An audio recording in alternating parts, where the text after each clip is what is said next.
So dito naman tayo sa labas, ang mga paampon. Ayan, dami oh. Ano?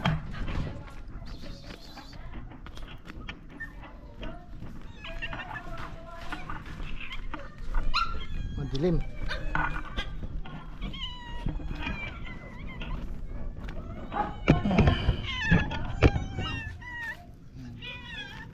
Wala kayong lalagyan eh. Ito lang naman yan sa baba, kaya huwag pong magbabash. Okay lang po yan. Malinis naman po. Yung tubig po nila marahil umiinom po sila dyan ng kusa.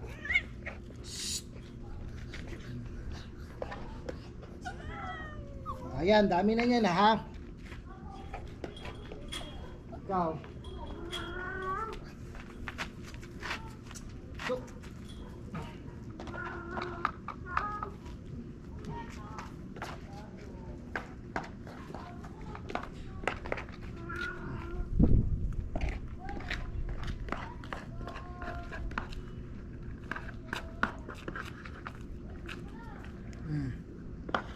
dami yan ha. Doon na lang kayo, yung tubig nyo doon, inom kayo doon. Mamaya bibigyan ng tubig.